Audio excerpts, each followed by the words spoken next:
Olá, seja muito bem-vindo a este vídeo, seja muito bem-vindo ao meu canal. Meu nome é Cynthia Hoffman, sou psicóloga e hoje eu vou trazer um tema que é super pertinente.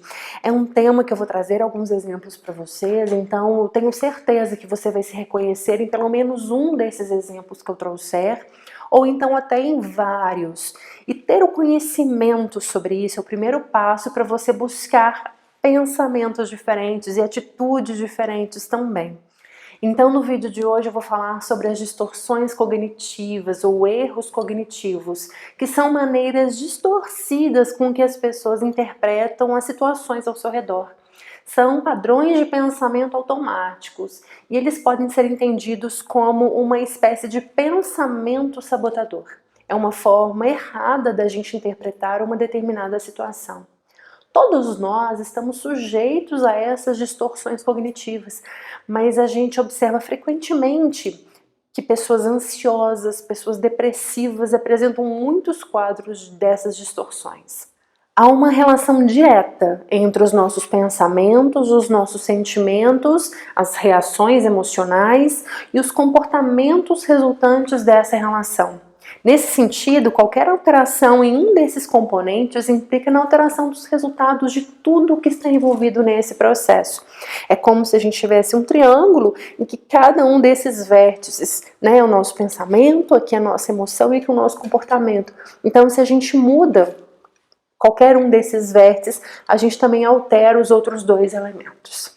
Então, como eu falei no comecinho, vou falar sobre esses principais erros cognitivos, vou trazer alguns exemplos para vocês e algumas perguntas para você ver se você se encaixa em algum desses padrões. E se você acha esse assunto interessante, já se inscreve aqui no canal, deixe seu comentário e compartilhe esse vídeo com quem que você acha que pode se interessar pelo tema.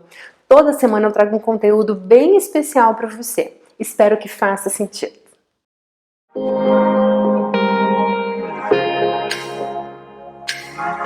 Nós temos vários tipos de distorções. Eu vou falar para vocês dos tipos mais comuns. Eu vou disponibilizar de presente para vocês uma lista dessas classificações dos erros cognitivos. Eu vou deixar lá no meu site. É uma lista que eu uso com os meus pacientes, então você pegar e fazer uma comparação, ver como que você pode agir, atuar nesses erros cognitivos vai ser de grande valia para você. O primeiro tipo, então, é a catastrofização.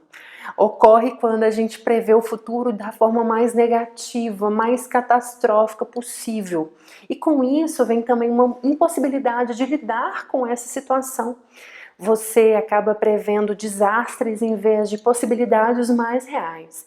A pessoa pode então pensar assim: e se eu tiver alergia ao medicamento para gripe e morrer dormindo à noite?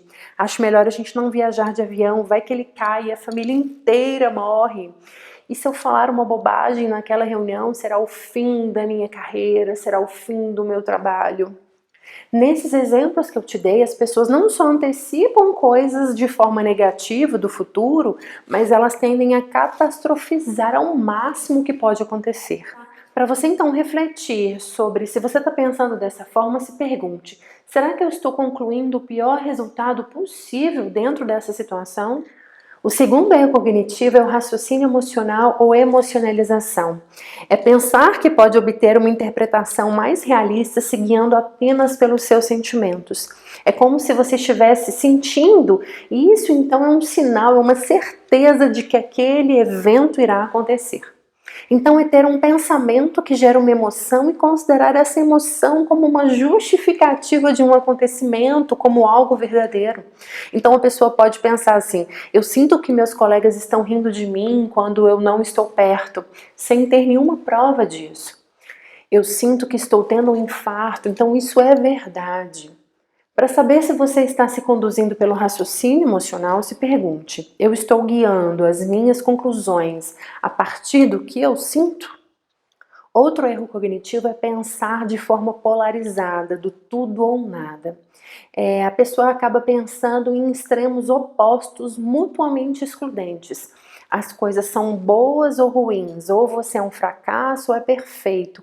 Considerar apenas essas duas possibilidades sem analisar os caminhos intermediários, os caminhos do meio. Então a pessoa poderia pensar assim: se eu não tirar total na prova, eu sou um fracasso. Se eu não for perfeito, não serve. Ninguém fala comigo, todos me rejeitam. Então, com relação a esse erro cognitivo, reflita: será que você está considerando apenas as possibilidades extremistas? O próximo erro cognitivo é o filtro mental, ou filtro negativo, que é pensar somente nos elementos da situação que confirmam as suas expectativas, mas a pessoa foca naqueles elementos negativos, desconsiderando os aspectos positivos da situação. Então a pessoa pode pensar assim: meu chefe não gostou do meu projeto. Sendo que o chefe, nessa ocasião, elogiou a entrega e solicitou que ele corrigisse algumas coisas. Mas a pessoa considera, então, já que a sua entrega foi péssima, desqualificando os elogios que o chefe fez sobre o trabalho. Para ver se você está pensando dessa forma, reflita se você está levando em consideração apenas os aspectos negativos e desconsiderando os positivos. O próximo erro é uma leitura mental ou uma leitura de pensamento, que é supor que sabe o que está acontecendo ou que sabe o que a outra pessoa está pensando, a outra pessoa está sentindo, mesmo tendo apenas poucas evidências para essa suposição. Então desconsidera outras hipóteses possíveis. É acreditar que se sabe que os outros pensam e o motivo de se comportarem como se comportam.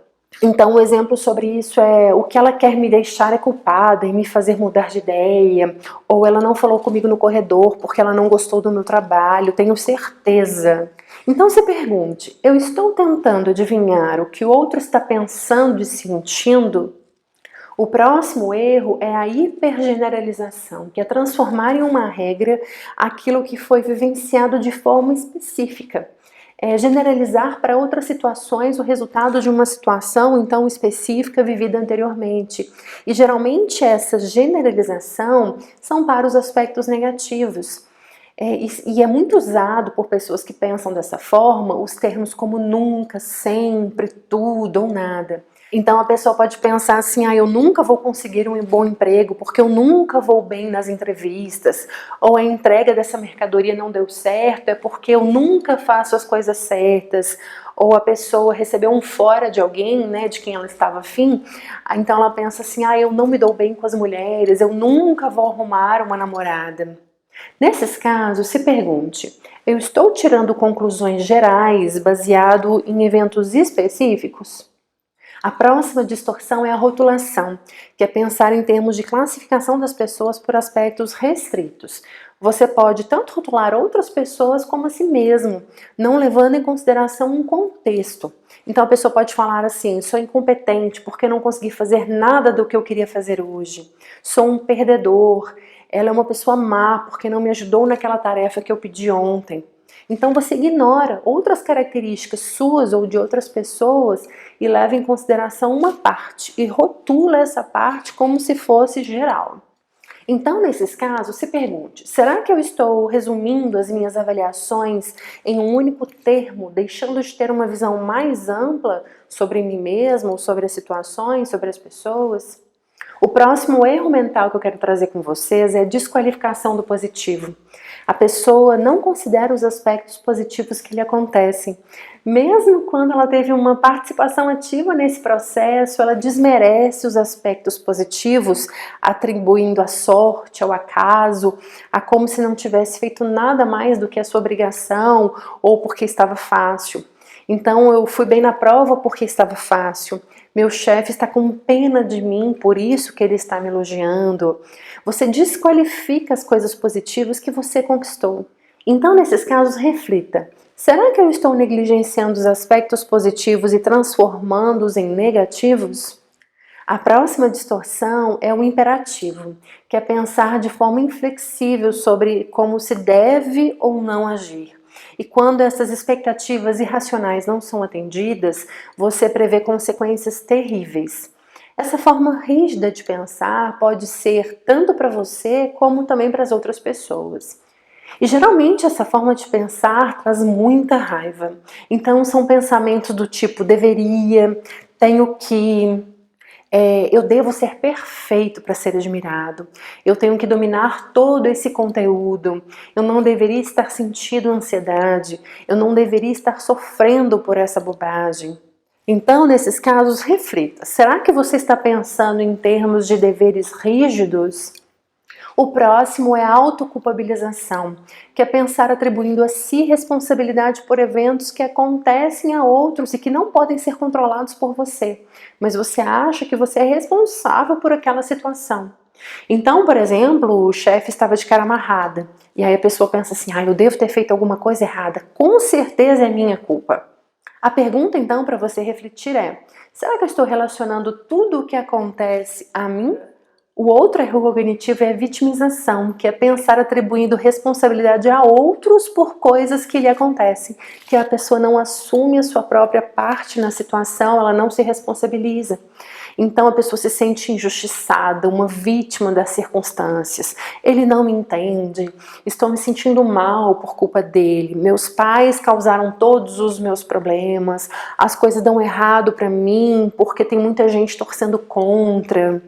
Então se pergunte, tudo o que me acontece é culpa de outras pessoas?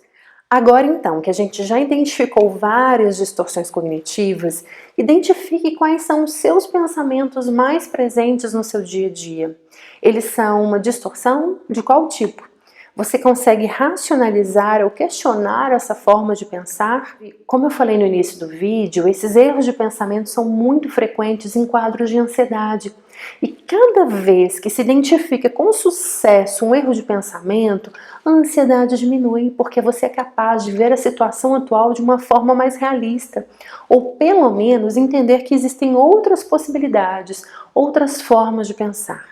E aí, esse vídeo fez sentido para você? Me escreva aqui nos comentários e eu te espero na próxima semana com o próximo vídeo. Até lá!